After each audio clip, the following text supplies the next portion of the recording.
சீராத்தோப்பு செந்தில் அவர்களின் இல்லத்தில் நடைபெறுகின்ற அவருடைய அருமை புதல்வி அனுப்பாணியைச் சேர்ந்த ரமேஷ் என்பவருக்கும் இல்லற வாழ்வின் ஒப்பந்த நல விழா உங்கள் வருகையால் புதுவைக்கு நடைபெற்றுக் கொண்டிருக்கின்ற இந்த இனிய தருணத்தில் இந்த நிகழ்வை நாமும் பங்கெடுத்துக் கொண்டு மணமக்களை வாழ்வாக்கு வாழ மையத்தை வரலாறு படைக்க வரலாறை தொடர நீள வாழ்த்து வகையில் அதுபோல இந்த சமூகத்திற்கு எழுத்தாகவும் சொல்லாகவும் செயலாகவும் பணியாற்றிக் கொண்டிருக்கின்ற கள போராளிகளை வரவழைத்து இன்முகத்தோடு வரவேற்று தானும் தனது துணைவியாலும் குத்து விளக்கு மட்டும் ஏற்காமல் எங்கள் மனதில் மகிழ்ச்சி விளக்கையும் ஏற்றி வந்தவர்களுக்கெல்லாம் பொன்னாடையை பூவாடையாகவும் பொன்னகையோடும் அனுபவித்து அதை அனுபவித்து வழிகின்ற இந்த மனப்பான்மையும் இந்த மனம்தான் அவரை இந்த மண்ணில் செப்பலாகவும் தேன் சுவையாகவும் இனிமையாகவும் நடமாடிக் கொண்டிருக்கின்ற ஒரு அற்புதமான மாமனிதர் ஸ்ரீராத்தோப்பு செந்தில் என்றால் இந்த பகுதியின் அடையாளம். அப்படிப்பட்ட அவருடைய நிகழ்விலே என்னை மட்டுமல்ல இந்த சமூகத்தில் தனது படிப்புக்காகவே ஒரு 40 பக்கம் நோட் வாங்கி எழுத வேண்டிய அளவிற்கு நெத்த படித்தவர் புரட்சியாளர் அண்ணல் அம்பேத்கருக்கு பிறகு நெத்த படித்த ஜவஹர்லால் நேரு. அதே போல இந்த நிகழ்விலே எமக்கு முன்பாக ஆகச்சிறந்த வாக்குரையை ரத்த சுருக்கமாக வழங்கி சென்றிருக்கின்ற ஆர்மி சகோதரர் வழக்கறிஞர் ஐயா வீரமணி அவர்களுக்கும் இந்த நல்லதொரு நிகழ்வுக்கு தலைமை பொறுப்பு ஏற்று அமர்ந்திருக்கின்ற மரியாதைக்குரிய காவல்துறை அதிகாரி அருமை அண்ணன் கே ராஜமாணிக்கம் அவர்களுக்கும் முன்னிலை பொறுப்பு வைத்துக் கொண்டிருக்கின்ற மருத்துவர் காளிமுத்து அவர்களுக்கும் முத்துவேல் அவர்களுக்கும் ஐயா இந்த நிகழ்ச்சிக்கு முத்தாய்ப்பாகவும் அறிமுகம் சூடும் வகையிலும் வருகை கொண்டு அமர்ந்திருக்கின்ற அருமை அண்ணன் தமிழக வெற்றிக் கழகம் மதுரை உயர்நீதிமன்ற வழக்கறிஞர் அருமை அண்ணன் சோலை பழனிவேல் அவர்களுக்கும் இந்த நிகழ்வுக்கு குத்துவிளக்கு ஏற்றி அமர்ந்திருக்கின்ற இந்த நிகழ்ச்சிக்கு சிறப்பு சேர்த்துக் கொண்டிருக்கின்ற அவர்களுக்கும் இந்த நிகழ்வை சீராத்தோப்பு செந்திலுடன் தொடர்ந்து பயணித்துக் கொண்டிருக்கின்ற தன் வாழ்நாளையெல்லாம் மக்களுக்காக அர்ப்பணித்து சட்ட பணியின் வாயிலாக சட்டத்தின் வாயிலாக பாதுகாத்துக் கொண்டிருக்கின்ற நாம் போற்றுவதற்கும் பாராட்டுவதற்கும் குறித்தான பிஎம் செல்வராஜ் எம்ஏபிஏ வழக்கறிஞர் அவர்களுக்கும் அங்கும் இங்கும் காற்று போல ஓடி அலைந்து திரிந்து கொண்டிருக்கின்ற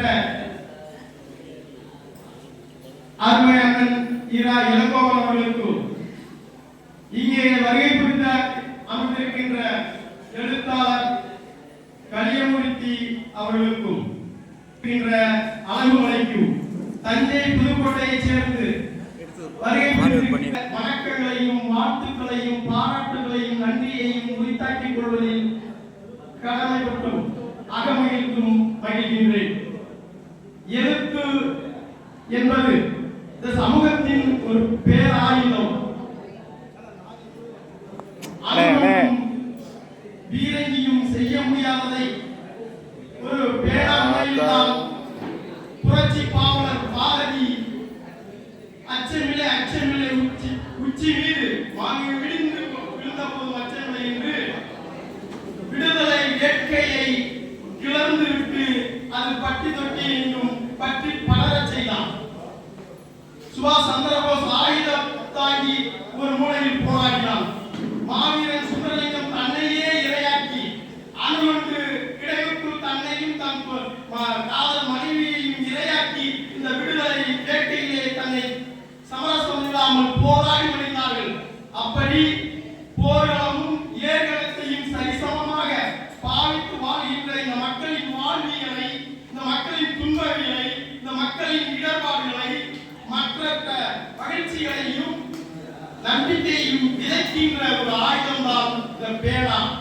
கடந்த காலநூற்றாண்டாக தமிழகத்தில் வெளிவந்த நாளிதழ், வார இதழ், மாத இதழ் என்று பல்வேறு இதழ்களில் கதை, கவிதை, கட்டுரைகளை எழுதி பரந்துபட்ட தமிழ் சமூகத்திற்கு இந்த எழுத்து முறையில் என்ன சொல்ல வேண்டும் என்பதை நான் சொல்லிக் கொண்டு வந்து கொண்டிருக்கின்றேன்.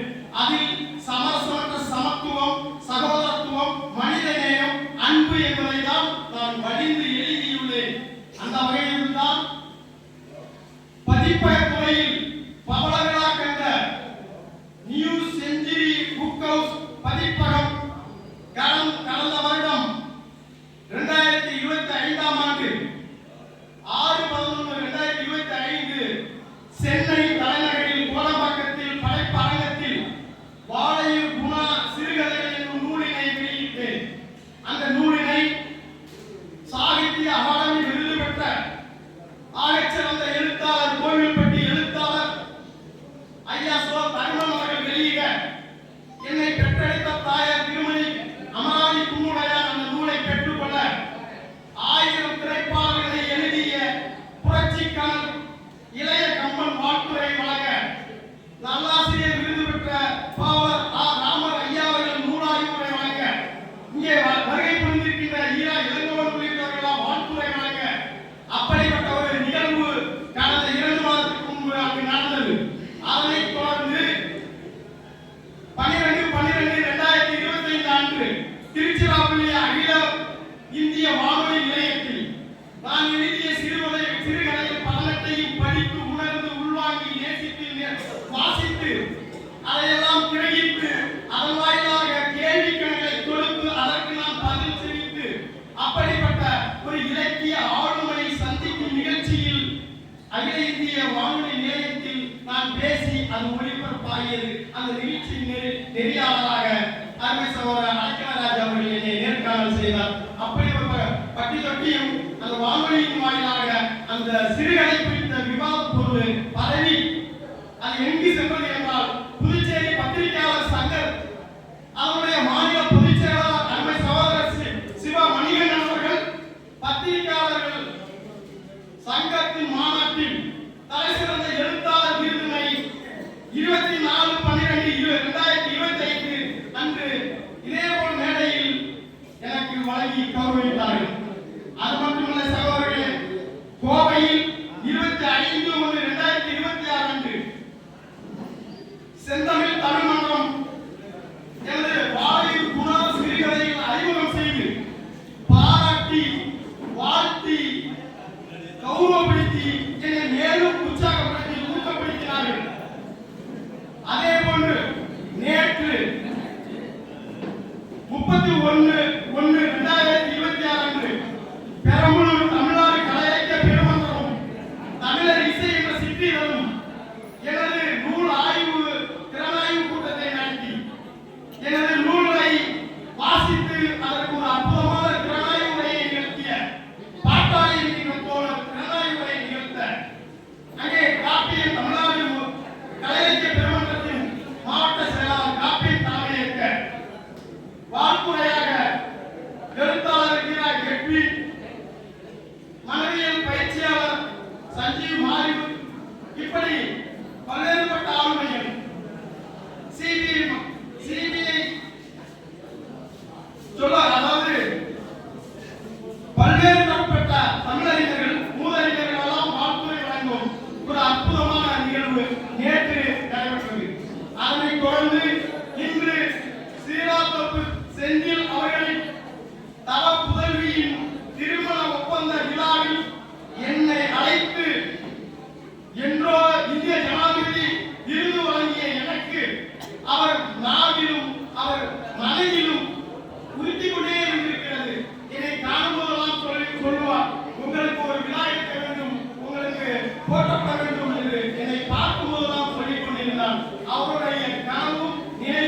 அவருடைய ஆசையும் இன்று ஒரு தகப்பன் தனது மகளுக்கு திருமணம் மகிழ்ச்சியை விட இந்த சமூகத்திற்கு எழுத்துக்களாகவும் செயலாகவும் செயல்பட்டு இருக்கிற கள போராளிகளை அழைத்து மகிழ்கிறேன் என்கின்ற தகப்பனுக்கு நாங்கள் எல்லாம் சேர்ந்து எதை கொடுத்தாலும் தரும். நான் பெற்ற விருதுகள் அனைத்தையும் சீராத்தோப்பு செந்திருக்கே வழங்கினாலும் தரும். ஏனென்றால் மனம் போல் வாழ்க்கை எண்ணம் போல் செயல் என்பது போல அவர் இந்த சமூகத்திற்கு நினைவு தெரிந்த நாளில் இருந்து யாரெல்லாம் இந்த பொறியையோ அல்லது யாரெல்லாம் இந்த இனத்தின் பெயரால் வருகிறார்களோ அவர்கள் எல்லாம் தங்கிவிட்டு போகின்ற ஒரு விருட்சகமான ஒரு ஆலமரம் போல அவருடைய இன்னும் சொல்ல போனால் புத்தனுக்கு எப்படி போதிமரமோ அதுபோல இந்த சமூக மக்களுக்கெல்லாம் இந்த பகுதியில் இருக்கிற மக்களுக்கெல்லாம் ஒரு போதிமரம் போல வருவதற்கெல்லாம் நன்மை மட்டுமே பரிசீலித்து அவர்கள் சாப்பிடவில்லை என்ற முக வாட்டத்தை பார்த்து சாப்பிடவில்லை என்றால் அவர்கள் அழைத்து போய் உணவகத்தில் சாப்பிட வைத்து பேருந்தில் ஏற்றி செல்ல வைக்கின்ற ஒரு மனிதநேய மாண்பு நாம் எழுதுகின்ற கதாபாத்திரங்களில் உண்மையாக வாழ்கின்ற ஒரு மனிதநேய பற்றாளர் ஒரு இன மாண்பாளர் மாண்புமிகு என்று சொன்னாலும் தரும். அப்படிப்பட்ட ஒரு அமைதியின் சொரூபமாக இருந்து கொண்டு இந்த மக்களுக்கு தான் வாழலாம் 50 ஆண்டுக்கு மேலாக நன்கு அறிந்தவர். இந்த பகுதியில் எவரெல்லாம் இந்த சமூக அரசியலை முன்னெடுத்தியதாக செல்கிறார்களோ அவர்களுக்கெல்லாம் அவர் பயன்படுத்திக் கொண்டிருக்கிறார் அல்லது அவர்கள் எல்லாம் பயன்படுத்திக் கொண்டிருக்கிறார்கள். அப்படிப்பட்ட ஒரு அற்புதமான மனிதனுடைய இல்லத்தில் வந்து நீங்கள் எங்கள் மணமக்களை வாழ்த்த வேண்டும், அவர்கள் வாழ்வாங்கு வாழ வேண்டும் என்று வாழ்த்துங்கள் என்று சொல்லியும் என்னை கௌரவப்படுத்த வேண்டும், பாராட்ட வேண்டும் என்பதெல்லாம் என்னை அல்ல இந்த சமூகத்தின் விளிம்புகளை மக்களுடைய பண்பாடு கலாச்சாரங்களை எழுத்தாக்கி கொண்டிருக்கிறோம்.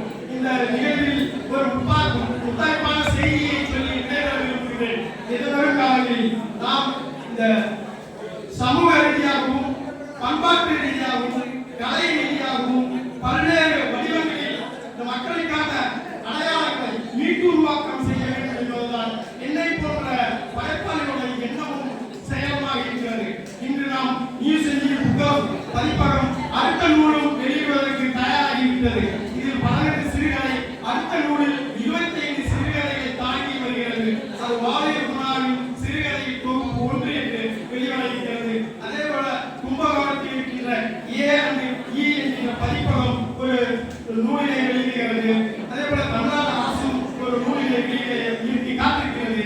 இது இவ்வளவு பணிகளுக்கு இடையிலும் இந்த இலக்கிய பயணத்திலே எதிர்வருகின்ற அடுத்த வாரம் கேரளா தமிழ்ச்சங்கம் வாழையகுணா சிறுகதை குறித்த அறிமுகம், டெல்லியில் தமிழ்ச்சங்கம் வாழையகுணா சிறுகதைகளை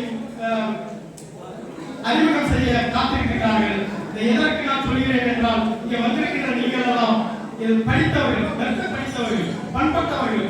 ஆகவே நாம் வேறு முறையில் இந்த கலை காடு மேடுகளை காணியாக்கி சென்னல் வைத்த சென்னல்குடிய நீங்கள் இனி இந்த பேராமுறையிலும் நீங்கள் சாதிக்க வேண்டும் என்பதை நான் இந்த நிகழ்ச்சி வாயிலாக ஒரு ஆய்வு கொடுத்து அதன் வாயிலாக இங்கே வந்திருக்கிற நீங்கள் எல்லாம் கவிதை, கட்டுரை, அதாவது புதினம், நாவல், உங்களுக்கு எதெல்லாம் எளிமையாக வருமோ அதெல்லாம் படித்து இந்த தமிழ் சமுதாயத்திற்கு நீங்கள் நூலாக படிக்க வேண்டும். ஏனென்றால் எத்தனை ஆயிரங்களுக்கு முன்பு எழுதிய 2000 ஆண்டுகளுக்கு முன்பால் எழுதிய திருக்குறள், தொல்காப்பியம், புறநானூறும், அகநானூறும்